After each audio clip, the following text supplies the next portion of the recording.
오늘 이 시간은 요한복음 8장 32절 읽어보겠습니다. 요한복음 8장 32절 신약성경 159쪽 요한복음 8장 32절입니다.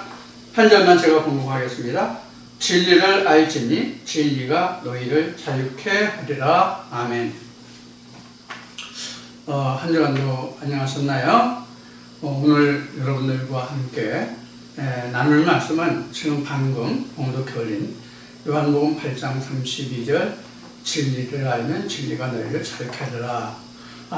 이 본문의 말씀으로 오늘 함께 말씀을 나누고자 합니다. 아마도 교회에 다니시는 분들 치고 요한복음 8장 32절 진리가 너희를 자유케 하리라 이 말씀을 모르시는 분들은 아마 거의 없을 겁니다. 신앙 초보자를 빼고는요, 거의 다 아시는 말씀입니다. 마치 요한복음 3장 16절에 하나님이 우리를 이처럼 사랑하사 독생이 되셨으니 이 말씀과 거의 버금가는 정도로 많이 암송하고 외우고 또 알고 있는 말씀 중에 하나일 겁니다. 자, 그러면 성경에서 진리를 알지니 진리가 너희를 자유케 하리라. 그럼 무엇에서 우리가 자유함을 얻느냐 하는 겁니다. 무턱대고 진리를 알면 우리가 자유함을 얻는다, 자유케 한다, 이렇게 말들을 많이 하는데요. 성경에는 반드시 그 하신 말씀의 내용이 있습니다. 그 내용을 알아야만 우리가 그 말씀을 알았다 하는 것이고, 그 말씀을 알아야만 우리가 그 말씀을 좇아서 살아갈 수 있는 겁니다. 즉 말씀대로 살아갈 수 있는 거예요. 그래서 여러분들이 교회에 가는 것은 이런 본문에 기록된 말씀을 풀어 설명을 들어서 알고 깨닫기 위해서 가는 거예요. 그런데 성경 말씀을 교회에 가셔서 많이 들으신다 할지라도 성경 말씀을 어디에 어떤 말씀이 있습니다, 어디에 어떤 말씀이다, 어느 말씀 몇 장 몇 절에 이런 말씀이 있습니다, 이런 것은 설명을 들어요. 이러한 설교는 여러분들이 들으신다고요. 그러나 그 단어 하나하나가 가지고 있는 그 진가를 찾아서 설명을 해주는 목사는, 교회는, 신학은 거의 없습니다. 나름대로 설명을 하는데 어디에 근거를 하고 설명을 하냐면 해설서, 즉 성경에 보면 주석서라는 게 있어요. 주석서를 의지해서 성경을 풀어주곤 합니다. 그래도 주석서를 의지해서 주석서에 의거해서 설명을 해주고 풀어주는 것은 대단한 목사님의 노력을 우리가 평가할 수 있는 부분이에요. 그렇지 않은 목사들이 대부분이거든요. 그럼 성경을 우리는 여러분들이 아시고 저도 경험했던 사항이지만 성경을 어떤 면으로 설명을 해주고 어떤 면으로 이해하냐면 본문을 읽어놓고 세상적인 이야기로 돌려서 설명하고 그 얘기를 우리는 듣고 돌아와요. 그러면 흔히 하는 말로, 제가 교회 다닐 때 들었고 신학 때도 들었지만 흔히 하는 말로 설교를 들을 때는 그런가 보다 했는데 돌아서서 예배 끝나고 교회에 문을 나서면 오늘 뭐 들었지? 이런다는 거예요. 기억조차 없다는 거예요. 이게 사실 현실입니다. 지금은 여러 가지 우리가 매체들이 있어서 많은 정보를 우리가 습득할 수 있는 그런 세상에 살고 있잖아요. 지금 요즘 가장 대표적인 게 TV나 이런 것보다 여러분들 유튜브를 많이 접하고 사는 세상이 되지 않았나 하는 생각을 하게 됩니다. 유튜브 채널을 보면 웬만한 교회에서는 거의 다 동영상을 내보내고 있습니다. 동영상을 내보내고 있는데 그 동영상을 들어서 여러분들이 정말로 예수님이 말씀하신 자유가 무엇인지 여러분들 깨달을 수 있도록 설명을 들은 말씀이 있습니까? 그런 설교가 있습니까? 그런 교회 그런 목사님을 얼마나 여러분들이 알고 계시고 접해 보셨습니까? 자, 그러면 왜 예수님은 요한복음 8장에서 진리를 알면 진리가 너희를 자유케 하라고 하셨는지, 그 이유가 어디에서 연유했는지 오늘 이 말씀을 통해서 우리가 알아보기로 하겠습니다.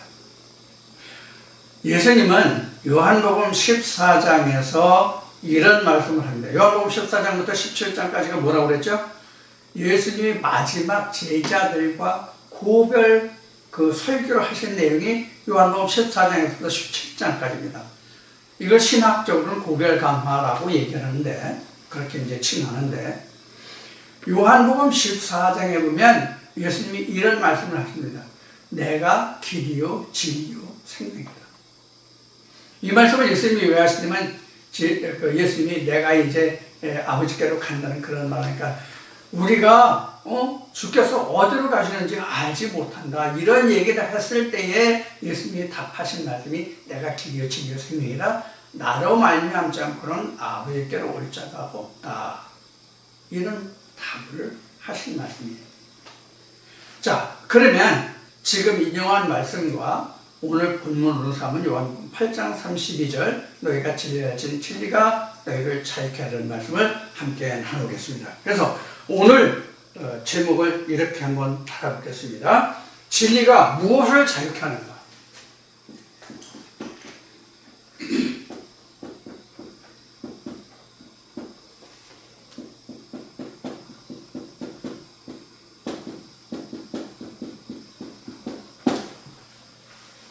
여기 무엇을이라고 했지만 이거는 무엇으로부터 이렇게 하는 것이 더 정확한 얘기예요, 사실은. 이 말씀을 여러분들이 이해하시는 것은, 또 이 말씀을 깨닫기 위해서는 진리가 무엇으로부터 자유케 한다는 것이냐, 이것을 지금 설명해야 되는 것이거든요. 자, 자유케 한다는 뜻은 지금 상태가 어떠한 상태라는 것입니까? 자유케 한다는, 진리를 알지니 진리를 알면 진리가 너희를 자유케 하라고 말씀하셨잖아요. 그러면 무엇으로부터 자유케 하는 게 진리냐 하는 얘기가 되죠, 질문이. 그럼 지금 상태는 진리를 알지 못하는 상태고, 진리를 알지 못하기 때문에 너희는 지금 자유롭지 못한 그런 상태라는 거예요. 자, 자유하지 못하다는 상태가 뭐예요? 억압된 상태죠. 묶여있는, 매여있는 상태죠. 이렇게 이 말씀을 풀어보아야 한다는 얘기입니다. 왜 예수님은 제자들에게, 지금 이 주님의 말씀을 듣는 그 무리들에게 진리를 알아야 너희가 자유하려고 말씀하시는가 하는 거예요. 그래서 지금 말씀드린 바와 같이 너희가 지금 진리를 모르기 때문에 너희가 자유함을 얻지 못하고 있다, 그런 의미가 되잖아요. 우리말에 이런 말이 있다고 그래요. 말 속에 말이 있다. 성경보다 말 속에 말이 있는 말씀이 세상에 없습니다. 상천하지. 영부터 영원까지 성경보다 그 깊이가 있는, 말 속에 말이 들리는 말이 없어요. 그래서 우리는 성경을 대할 때에 성경의 말씀을 풀어줄 그런 대상이 필요한데, 그 대상이 바로 목사예요. 우리가 현 세대로 보면 목사예요. 옛날로 보면 선지자요, 사도죠. 구약 시대로 보면 선지자요, 신약 시대로 보면 사도예요. 언젠가도 말씀드렸지만 신약에서는 오늘날 사도가 없다라고 정의합니다. 이 사도가 없다는 말은 방금 제가 말씀드린 바와 같이 구약 때는 선지자로부터 신약 때는 사도로부터 하나의 말씀을 드려야 한다고 얘기했죠. 지금요. 제가 그렇게 말했잖아요. 그럼 신학에서 현재는 사도가 없다고 정의를 한다면 하나님 말씀을 들을 데가 없다는 얘기예요. 이 말은 아주 굉장히 중요한 이야기로서, 중요한 말로서 사실입니다. 그들이 스스로 인정한 거예요. 우리는 하나님을 아는 자가 아니라는 것을 스스로 인정한 거예요. 이 말은. 그 말을 깊이 그 이면에 들어가 보면 오늘날 사도가 없다는 얘기는 하나님을 아는 자가 없다는 얘기입니다. 사도가 뭡니까? 사도라는 뜻이 뭐예요? 사도라는 헬라어의 표현, 번역된 그 단어에 보면 하나님께로부터 보냄을 받은 자가 사도입니다. 그러니까 사도가 없다라고 한다면 하나님께 보냄을 받은 자가 없다는 말이잖아요. 하나님께 보냄을 받지 못했으면 하나님의 말을 어떻게 풀어주냐고요. 이해가 되셨죠? 그래서 오늘은 신학에서 사도가 없다고 정의하는 것은 굉장히 무서운 얘기인데 자기네들이 무슨 말을 하는지를 몰라요. 그 이야기를 뒤집어서 성경적으로 말하면 나는 거짓 선지자다 그 얘기예요. 다를 바 있습니까? 하나님께로부터 보냄을 받지 않았으면 거짓 선지자 아닙니까? 스스로 온 자가 아니니까.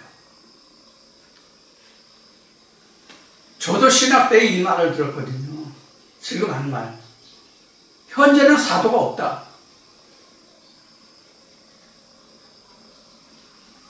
그래서 제가 그때 반문을 제기한 그런 적이 있습니다만, 자, 이와 같이 우리는 성경에 한 단어 단어가 숨겨져 있는 의미가 굉장히 많거든요.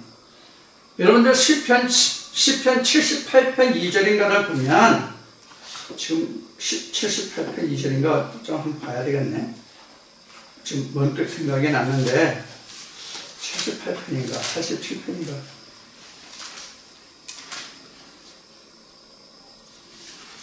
아, 78편 2절 맞네요. 시편 78편 1절부터 보겠습니다.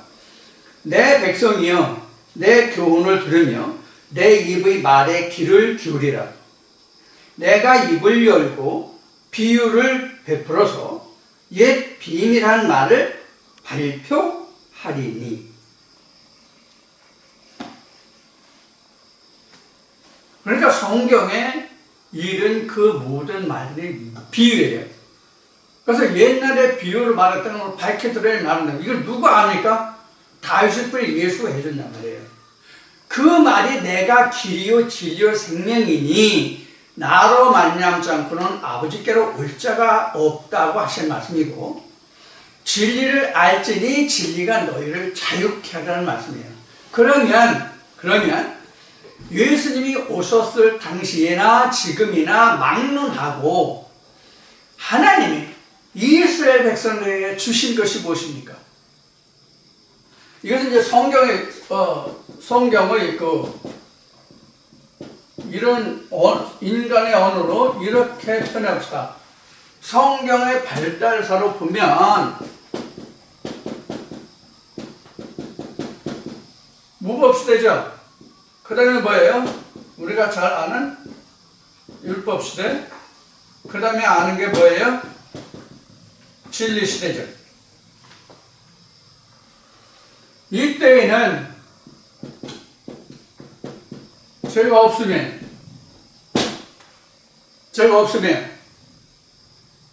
자, 무법시대는 죄가 없다는 가장 근본적인 성경의 어디의 기록입니까?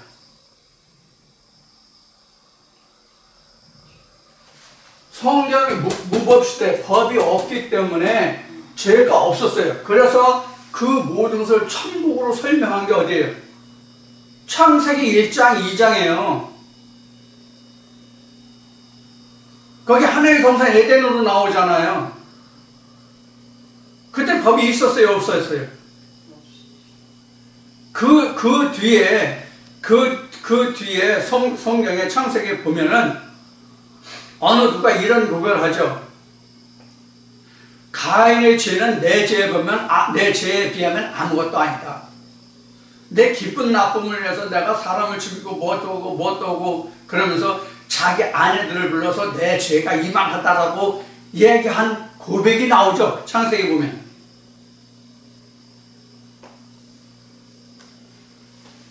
그래서 그때는 무법시대이기 때문에, 즉 하나님 무법이라는 것은 세상에 법이 없었다라는 뜻이 아니에요. 하나님의 법이 없었다는 뜻이에요. 그 그래서 이때는 죄가 있어도 죄로 여기지 아니었다고 성경 분명히 설명하고 있죠. 그래서 이때는 죄가 없었어요. 뭐가 없어요. 그러니까 이때는 하나님을 알기 전에 모든 것을 뭐로 표현해요? 하나님의 동산으로 표현해요. 그들이 낙원에 있었다고 표현한다고요. 그래서 창세기 3장에서 그들이 어디에 에덴 동산 내가 쫓김을 받았다고 돼 있죠. 그럼 실제로 거기가 낙원이었나요? 그런 뜻이 아니라 무법시대였다는 얘기예요.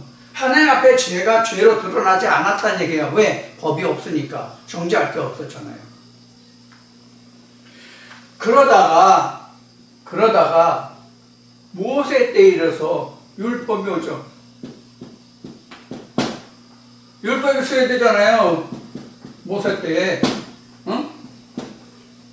모세 때 율법이 수여되잖아요. 그러니까 모든 이스라엘 백성들이 어디에 묶여 있었어요? 율법 아래 살게 됐던 거예요. 이거 로마서에 보면 자세히 나와요. 바울이 아주 로마서 1장부터 7장까지 8장에서부터 나머지 부분 이렇게 두 부분으로 나누어서 잘 설명하고 있어요. 그래서 하나님이 율법을 모세를 통해서 수행했을 때부터 율법 아래에 있었어요. 그럼 율법이라는 게 뭐예요? 죄 아래에 두었습니다. 율법이라는 죄 아래에 두었습니다. 그런데 예수님이 오셔가지고 내가 율법을 폐하러 오셨다고 그랬어요? 온전케 하러 오셨다고 그랬어요? 율법을 온전케 하러 왔다고 했죠? 자, 진리시대는 여기는 모세라면 진리시대는 예수 시대 아니에요. 왜 성경이 이렇게 되거든요. 성경 역사 이렇게 흘러왔잖아요. 지금 우리 교회 다니는 사람들도 이게 이미 성경에서 다 지나왔다고 생각하시면 이게 큰 착각이란 말이에요. 신학에서는 그렇게 가르치잖아요. 저도 물을 조금 먹어봤지만 신학은 이렇게 가르치거든요. 근데 지금 누구든지 다 이 시대부터 하나님 법이 없던 시대부터 율법을 받고 진리 시대도 다 이렇게 과정을 거치고 와야 되거든요. 누구든지 막론하고 이 시대를 다 겪어야 되거든요. 이게 성경에서 말하는 세대 또는 3일 이런 뜻이에요. 이게 다 내려가면 70이라고요. 계시록에 가면 이게 42개월 1260일 한때 때 반때는 다니엘서도 나오면 이게 똑같은 얘기예요. 이걸 알지도 못하면서 이스라엘 백성들이 에레미야 때 70년 하나님이 그 바벨론 느부갓네살 왕의 바벨론의 몽해를 매게 했으니까 70년 해봐. 그래서 이걸 한국의 지금 70년서에 비교하는 목사들이 많은데 이거 절대로 그거 아니에요. 좀 제발 정신들 차렸으면 좋겠어요, 좀. 자, 그래서 지금 예수님이 요한복음 8장 32절에서 진리를 알지 진리가 너희를 자유케 하려는 뜻은 율법에 매여 있는 율법이 종에서 너희가 진리로 오는, 즉 율법을 완전케 하는 그런 나의 법에 오면은 너는 죄 아래 있지 않고 아버지께로 갈 수 있는 생명의 소유자가 된다는 뜻이에요. 이게 진리를 알면 진리가 너희를 자유케 하라는 원뜻이에요. 그럼 너희가 진리를 알면, 요한복음 8장 32절에 너희가 진리를 알면이잖아요.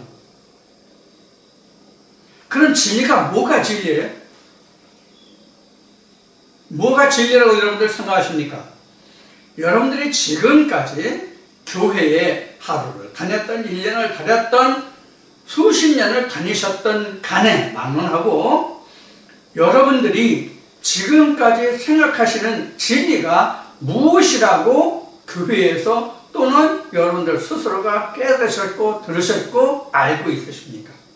진리가 무엇이라고 여러분들이 질문한다면 어떻게 설명하실 수 있는 답이 있느냐 하는 얘기예요. 여러분들 안에. 뭐가 진리입니까? 지금 예수님과 여러분들 스스로 자신에게 한번 질문해 보시고 답을 얻어보세요. 스스로. 진리가 무엇인가? 자, 질문해보시고 답을 얻으셨나요? 이제부터 여러분들과 함께 진리가 무엇인가를 여러분들과 함께 살펴보고자 합니다. 진리가 무엇이냐 하는 것을 여러분들과 함께 살펴보고자 합니다. 그러면 지금 요한복음 8장 32절에서 예수님이 말씀하신 진리를 알지니 진리가 너희를 자유케 하라는 이 말씀이 자연스럽게 풀어지고, 아, 예수님이 이러한 뜻으로 이런 말씀을 제자들에게 하셨구나, 이렇게 깨달을 수 있을 겁니다. 자, 이게 다 줍니다.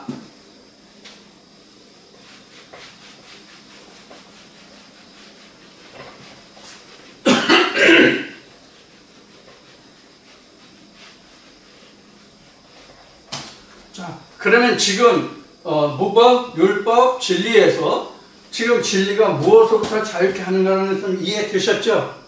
율법으로부터 자유케 한다. 그런데 이제 문제는 뭐냐면 지금 풀어볼 때 뭐라고 그랬어요? 진리가 무엇이냐? 이 답은 지금 말씀드린 내가 길, 진리, 생명이다. 이것을 가져야만 아버지께 갈 수 있다죠. 그러면 길, 진리, 길, 진리, 생명, 이게 결국은 아버지께로 갈 수 있다는 얘기는 뭐냐면 영생을 얻을 수 있다는 뜻이란 말이에요. 길, 진리, 생명을 가져야 아버지께로 간다고 하니까, 아버지께로 가면 요한계시록에 있는 말씀같이 내가 아버지 우편 보좌에 앉은 것 같이 너도 아버지 우편 보좌에 앉게 하겠다고 그랬죠. 아버지께로 온다는 얘기는, 아버지께로 간다는 얘기는 바로 아버지 우편 보좌에 앉는다는 얘기거든요. 예수님 언약하셨잖아요, 계시록에서.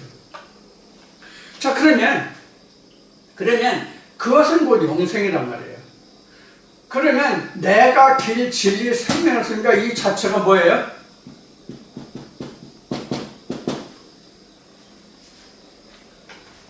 예수라는 뜻이에요. 그러니까 지금 요한복음 8장 32절에서 진리가 너희를 자유케 한다 그랬는데, 이 진리라는 것은 곧 예수를 알면 너희를 자유케 하라, 이런 뜻과 같은 거예요. 예수를 알면 너희가 죄에서 벗어나 자유함을 얻는다, 즉 영생을 얻는다, 이런 뜻과 같은 말이란 말이에요. 그러면 요한복음 8장 30절에서 진리를 알지니 진리가 너희를 자유케 하라는 것은 곧 이 진리가 예수니까, 길이요 진리요 생명이니까 이 예수를 알면 너희가 죄에서 사함을 받고 자유함을 얻을 것이다, 그런 말과 같은 것이죠. 그럼 이제 예수의 실체를 알면 된다는 답이 나왔죠. 이걸 풀어보니까, 이 내용을 가보니까. 그러면 예수가 뭐냐 하는 것을 보자고. 그 다음에 이제 진리를 알잖아요. 진리가 뭐냐 하니까 답이 뭐였어요? 아, 예수다, 이렇게 나왔죠. 그럼 예수란 이렇게 나와야 되겠죠. 진리가 예수인데, 그럼 예수가 뭐냐? 여기서도 여러분들 한번 앞에 진리가 뭐냐라는 그 말과 같이, 그럼 예수가 뭐냐? 이렇게 한번 스스로 질문해 보세요. 진리가 뭔지, 예수가 뭔지. 자, 진리가 예수라는 답이 나왔죠. 뭐에서 답이 나왔어요? 요한복음 14장 6절 말씀에서 답이 나왔죠. 자, 그래서 진리가 곧 예수예요. 그 진리 생명이니까. 그래야 영생을 얻을 수 있으니까. 자, 그러면 예수가 뭐냐?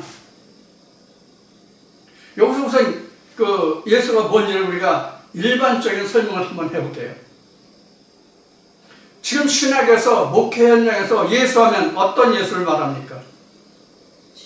2000년 전 과거 유대 땅에 요셉과 마리아를 통해서 난, 그것도 남자를 알지 못하고 동정녀 마리아가 참으로 신기하게도 남자를 알지 못하고 아이를 낳은 것으로 설명하죠, 성경은.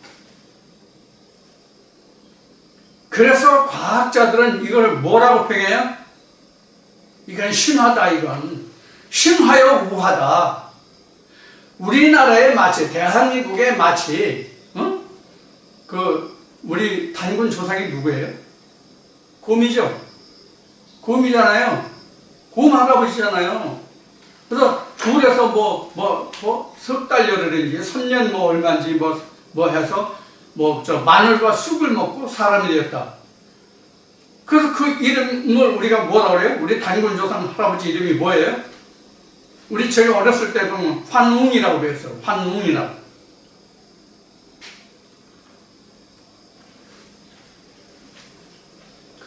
이와 같은 우화로 설명을 한단 말이에요. 예수가 그렇게 그 남자를 알지 못하고 마리아가 낳았으니까 이것은 생물학적으로, 의학적으로, 생물학적으로 설명이 되지는 않잖아요.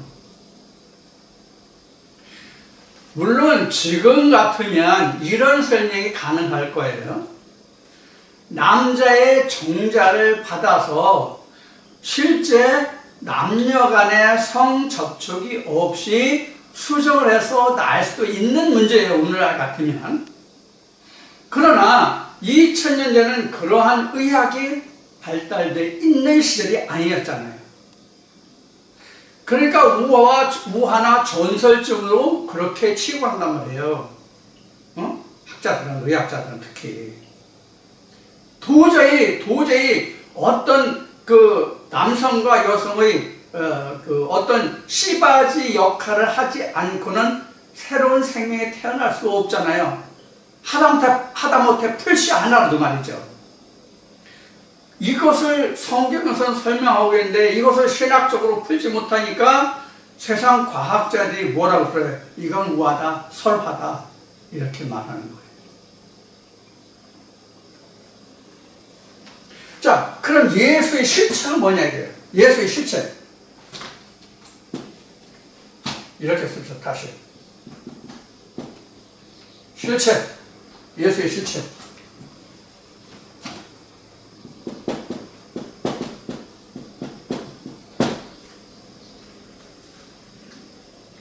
지금 신학적으로는 어떻게 말하는지 여러분들 이해하셨죠? 제가 설명 안 드려도 여러분들 이미 아시고. 2000년 전 과거 유대 땅, 요셉과 마리아의 몸을 통해서 난. 그러나 성경의 기록은 요셉은 무관하고 마리아 혼자 낳은.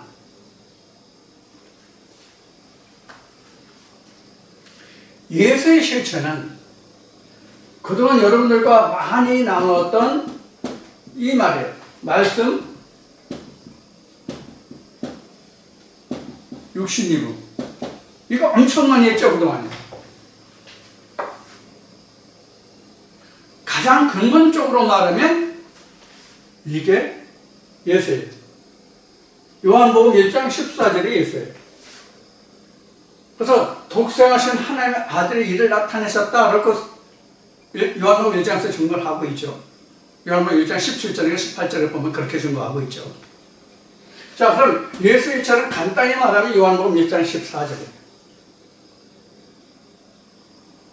그럼 요한복음 1장 14절에 말씀이 육신을 입었다라고 되어 있잖아요.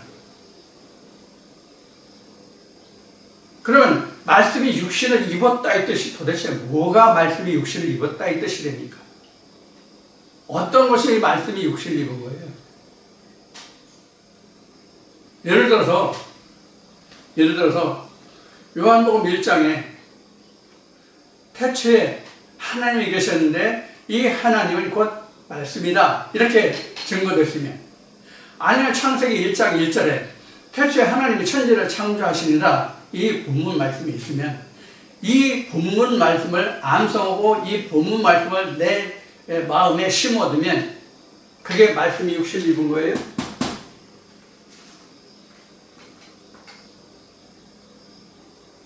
그런 겁니까? 그러면 우리가 지금도 지금은 초등학교라고 그러는데 제가 다닐 때는 국민학교였거든요. 국민학교 때 보면은 아버지 날 낳으시고 어머니 날 기르시니 이 명심보감에 나오는 이런 시를 읊은 적이 있어요. 그러면 아버지가 나를 낳습니까? 어머니가 나를 낳습니까? 우리가 세상적으로 표현하는 한 어머니가 나요.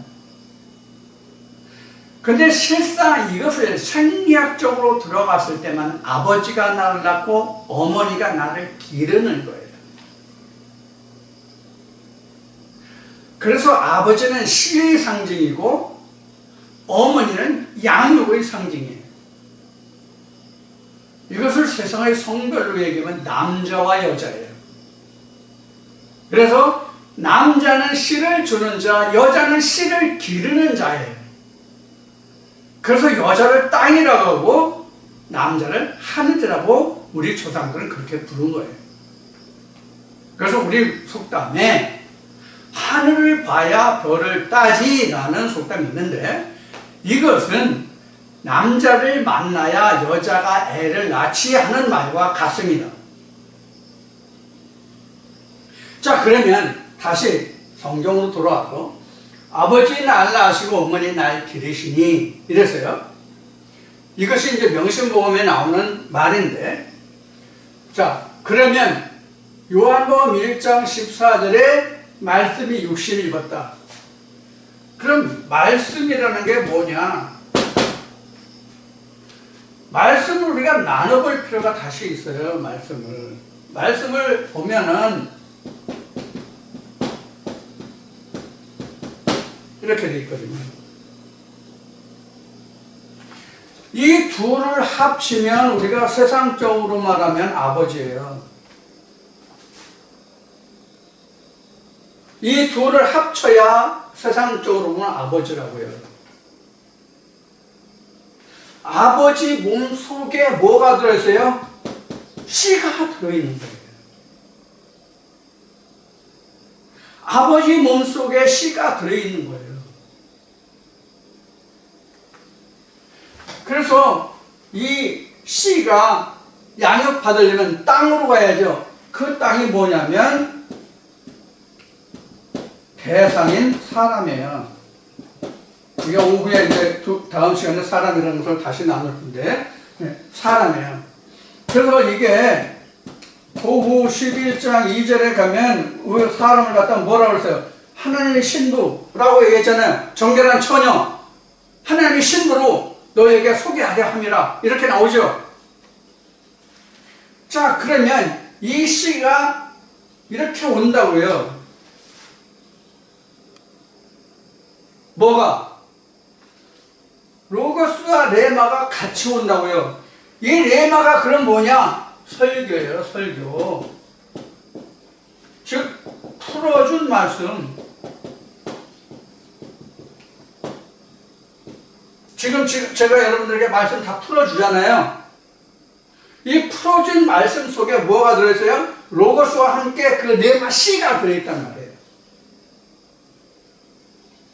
그럼 그게 내 마음에 오잖아요. 내 마음 땅에.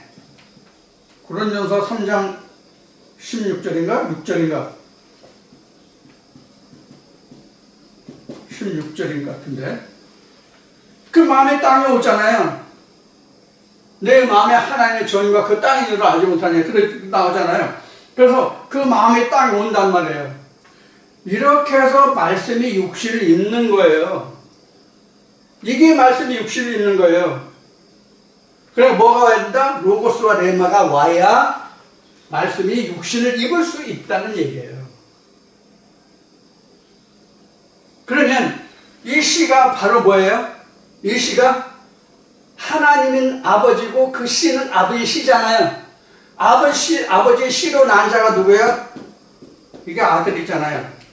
그럼 하나님의 아들이 누구예요? 예수죠? 자, 이렇게 풀어지는 거예요. 말씀이 육신을 입었다가 이런 뜻이에요. 그러면 말씀이 육신을 입어서 이렇게 하나님이 아들이 됐다는 것은 그럼 어떤 과정을 지났는지를 맨 앞에 무법, 율법, 진리 이렇게 나눠봤는데 지금 이것을 다시 한번 보자고요.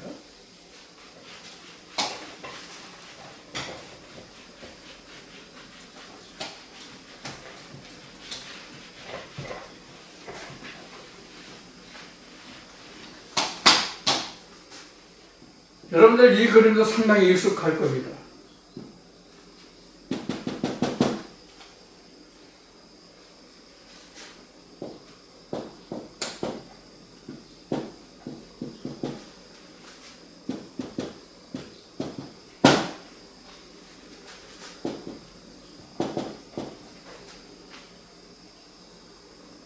공연 이거다.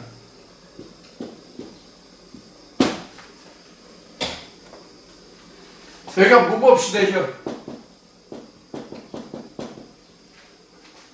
하나님의 율법이 없잖아요. 그런데 여기가 사실은 무법이 아니에요. 사실은 여기 무법시대가 아니에요. 뭐죠? 여기는 유전시대. 안 그러겠네.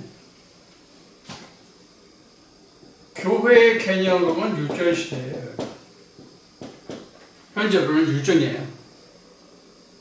조상들이 가르쳐온, 선배들이 가르쳐온, 신학이 남겨놓은, 예를 들어서 칼빈이나 루터나 뭐 이런 사람들이 남겨놓은 그런 어떤 것을 가지고 배우는 게 바로 무법시대 유전이에요. 하나님 밥 아니에요, 이거는. 이거를 뭐라고 그래요? 신학이라고 그러는 거예요. 그래서 교파가 어디서 생겨요?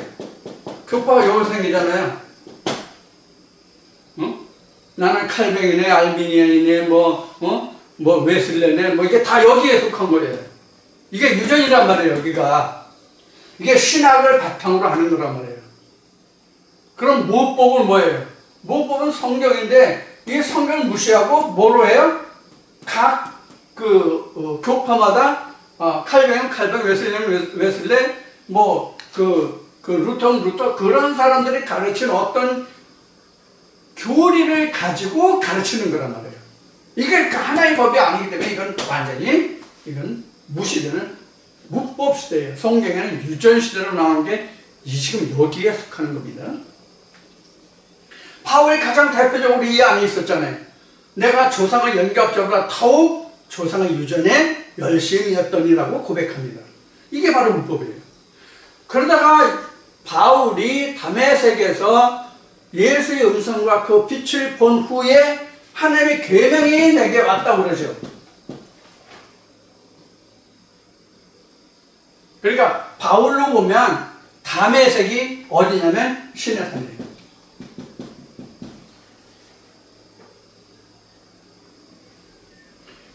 그리고 아나니아의 안수를 통해서 다시 보게 되죠. 다시 보게 되죠. 그게 바로 가나안이에요. 여기까지가 바울로 보면 로마서 1장에서 7장까지고,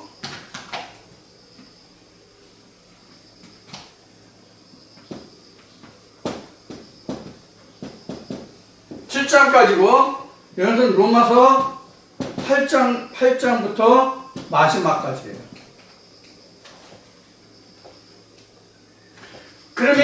그러면 여기 광야까지는 우리가 잘 아는 바와 같이 모세 시대죠.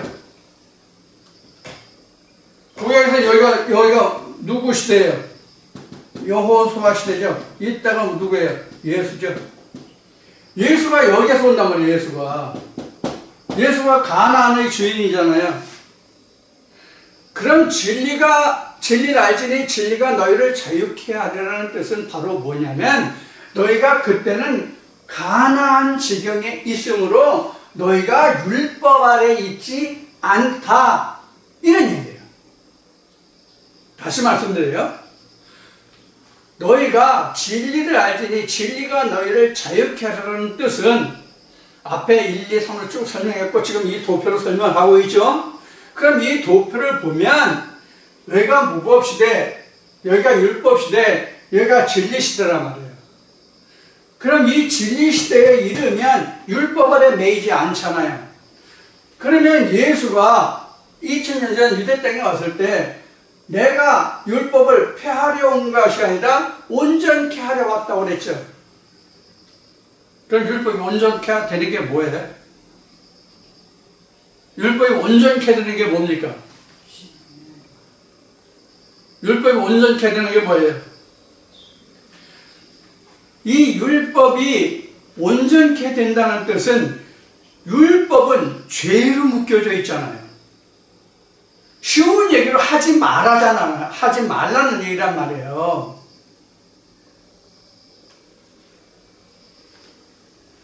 그러나 예수님이 이 율법을 폐하면 율법이 없는 것이죠. 율법을 폐하러 오셨다고 한다면 율법을 없애는 것이잖아요. 근데 예수님은 뭐라고 말씀하셨다고? 율법을 폐하려 온 것이 아니라 어떻게? 온전케 하려 왔다. 그럼 율법이 온전케 하려 왔다는 뜻이 뭐예요? 율법에는 죄로 묶었는데 그 죄를 생명으로 바꾸어주면 그게 온전케 된다는 뜻이에요. 율법의 죄 아래 갇힌 것을, 죄 아래 가둔 것을 풀어서 그 죄 아래 가둔 율법의 죄 아래 가둔 것을 풀어서 그것을 생명으로 내면 그 율법이 온전해졌다는 뜻이에요. 그게 이스라엘 백성들이 과거 율법 아래 다 죽었다고 성경은 증거하고 있잖아요. 특히 히브리서 보세요. 그래서 율법이 무험하였다면 전혀 멜기세덱의 반차를 주는 새로운 제사장을 낼 필요가 있겠냐라고 히브리서는 설명하고 있어요.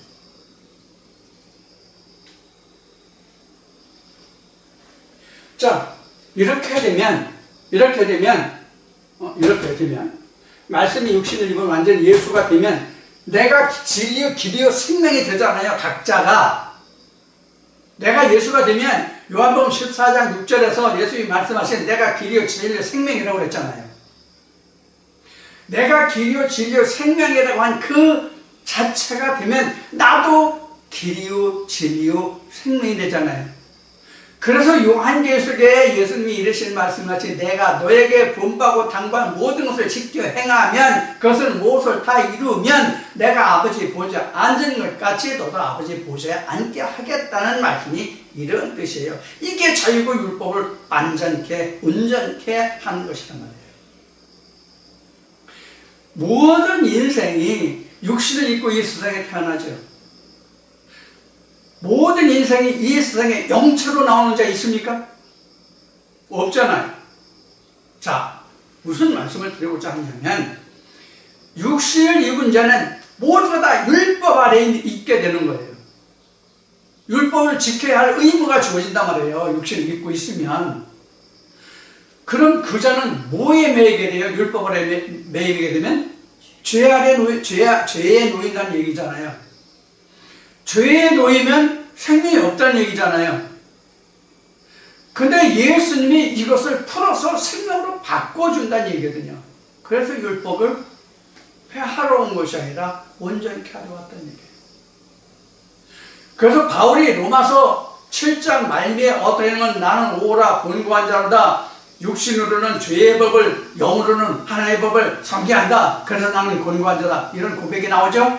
7장 말미에, 로마서 7장 말미에. 그러고 나서 로마서 8장 2절에 가서 생명의 성령의 법이 나와요. 이 생명의 성령의 법이 바로 예수예요.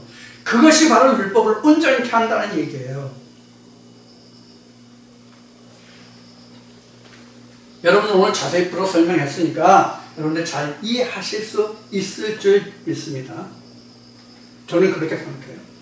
그래서 우리가 요한복음 1장 14절에 말씀이 육신을 입었다는 얘기는 이렇게 된 것을 말씀을 육신을 입었다고 얘기하는 거예요. 그러면 지금 율법을 온전케 하러 왔다고 그랬죠? 그럼 율법을 온전케 하러 왔다는 뜻은 뭐냐면 무슨 뜻이냐면 율법이 내게서 온전히 성취됐다는 뜻이에요. 그렇잖아요. 그래야 내가 생명으로 사는 거잖아요. 그러니까 나는 하나님이 처음에 우리에게 뭘 준다고 그랬어요? 어디 갔어? 지워졌나? 속에 뭐가 들어있다고 그랬죠? 레마가 들어있다고 그랬죠? 이 레마가 씨라고 그랬잖아요. 이렇게 되는 거란 말이에요. 그럼 이 씨가 바로 말씀이 육신을 입었다예요. 로고스를 가지고 하는 말이 아니라, 로고스만은 씨가 없잖아요. 껍데기잖아요. 사람으로 말하면 결혼해서 부부 생활 하는데도 애가 안 생기는 경우가 있어. 조사해보면 무정자증이라는 게 있죠. 무정자증이라는 그 병명이 있잖아요. 의학적으로 그걸 병적이라고 그러네요. 그래서 이제 인공수정을 하잖아요. 그런 경우에. 자, 그런 것과 똑같아요. 로고스는 레마가 없으면 무정자예요. 무정자라고요. 그래, 이거는 본문만 가지고 말하는 사람들이에요. 맨 앞에 설명드렸죠? 그래서 본문만 가지고는 씨가 생기질 않아요. 다시 싹이 안 난다고요. 그래서 레마가 있어야 그 말씀이, 이 로고스가 온전해진다 그 뜻이에요. 그러면 내가 생명으로 나오잖아요. 이해가 되셨습니까? 자, 이렇게 됐을 때 나는 예수가 되는 것이고 말씀이 육신을 입었다라는 뜻이고, 이 말씀이 육신을 입은 그 자체가 예수이기 때문에 예수가 독생자로서 이것을 증명한다는 얘기예요. 뭐를? 생명을, 하나님의 씨임을 증명한다는 얘기예요. 이것이 바로 율법을 온전케 한다는 뜻이에요. 그래서 율법을 온전케 한다는 뜻은, 그래서 앞에서 말한 것이 뭐다? 율법을 내가 생명으로 전환시킨 것, 변화된 것, 이게 율법을 온전케 한 것이다. 그래서 어떻게 된다? 죄 아래에 있게 된다. 그래서 우리가 말씀의 육신을 입어서 내가 예수가 되면 바로 내가 길이요 진리요 생명이 되고 내가 하나님 우편 보좌에 갈 수 있는 그 자체가 된단 말이에요. 사실 이 말씀이 이제 길어지니까 여러분들에게 말씀을 이제 안 드리지만, 이것은 어디와 연결되냐면 요한계시록 첫째 부활과 둘째 사망과 연관이 되는 말씀이에요. 이 말씀이. 자, 그래서 이 시간 여러분들과 함께 나눈 진리가 무엇을 자유케 하는가, 무엇으로부터 자유케 하는가 하는 것을 여러분이 충분히 이해하실 수 있었으리라 생각합니다. 이와 같이 하나님의 말씀은 말에 있지 않고 능력에 있다고 바울이 증거했는데, 또 예수님의 요한복음과 요한복음 5장과 17장의 말씀을 통해서 하나님을 아는 것이 영생이라고 그랬어요. 하나님과 그의, 정확하게 하면 하나님과 그의 보내신 자를 아는 것이 영생이라고 그랬어요. 그럼 하나님이 뭐예요?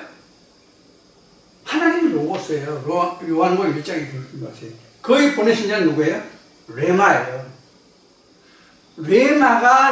레마가 영인데, 영은 우리가 알 수가 없잖아요. 뼈와 살이 없잖아요. 로고스도 그렇잖아요. 근데 이걸 드러낼 수 있는 것이 누가 드러냈다고 했어요? 요한복음 1장 17절에 18절에 독생하신 그의 아들이 나타났다고 그랬잖아요. 말씀이 육신을 입은 자가 이를 증거한다는 얘기예요. 레마가 나타낼 수 없잖아요. 뼈와 살이 없는데. 로고스도 하나님도 영이라서 뼈와 살이 없잖아요. 레마도 그 아들도 뼈와 살이 없어서 그 증거할 수 없잖아요. 이걸 증거할 수 있는 누구예요? 요한복음 1장 14절에 그래서 있는 거예요. 이것을 육신으로 입어야 뼈와 살이 있는 사람이 말을 할 수 있단 말이에요. 이것을. 나는 이렇게 됐다라고. 이게 바로 뭐예요? 복음이에요. 이게 내가 하나님 말씀으로 이렇게 됐다라고 증거하는 것이 복음이라고요. 이것이 설교라고요. 여러분들 지금까지 말씀을 들으시고 여러분들 어떻게 생각하십니까? 여러분들 마음속에 어떤 생각을 하셨느냐는 얘기예요. 이 말씀을 듣고 여러분들 느끼는 것이 무엇이냐 하는 거예요. 오늘 이 순간까지 여러분들이 교회 다니시면서 1년이 됐든 10년이 됐든 몇 년이 얼마가 됐든 간에 교회 다니시면서 지금까지 들으신 말씀과 오늘 제가 여러분들에게 드리는 말씀과 비교 견주하면 비교해서 견주어 보면 어떤 차이가 있느냐 하는 거예요. 이게 제가 답을 내는 게 아니라 이걸 들으시는 여러분들 스스로 답을 내시고 이것저것이 옳다 그러다를 여러분들이 분별하고 판단하고 취할 건 취하고 버릴 건 버리는 취사 선택은 여러분들이 하셔야 됩니다. 동영상을 보시면 자기 마음에 안 들면 나빠요. 안 좋지 않아요. 이렇게 표시하는 분들이 있거든요. 그래도 그런 댓글이나 좋아요, 나빠요를 표시해 주는 분들은 그래도 상당히 좋으신 분들이에요. 오늘도 제가 이제 만약에 이런 부탁을 한번 드려보겠습니다. 여러분들 꼭 구독 버튼 눌러주시고요. 알림 좀 꾹 눌러주시길 바라고요. 여러분들 댓글이 또 좋아요, 구독과 알림 버튼을 눌러주시면 저에게 큰 힘이 됩니다. 여러분들 그렇게 꼭 해주시길 바라고요.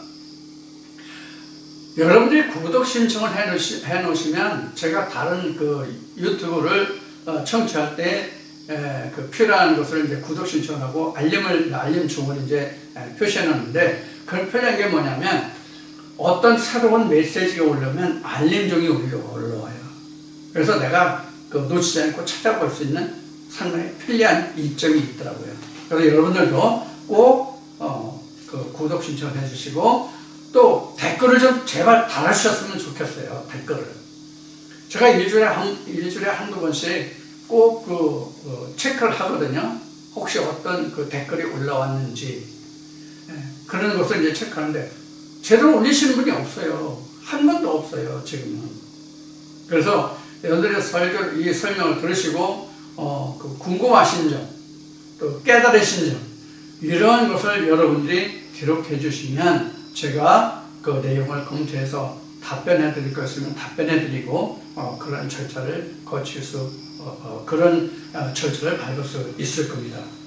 그래서 여러분들이 꼭 구독 신청을 해주시고 여러분들이 들으시는 그 소감도 기록해 주시고 그래서 여러분들의 영적 생활이 직접 얼굴과 얼굴을 보고 이 말씀을 전하고 이 말씀을 함께 하는 게 아니기 때문에 어떤 상태로 이해하시고 어떤 상태로 들으시는지 제가 전혀 감을 못 잡잖아요.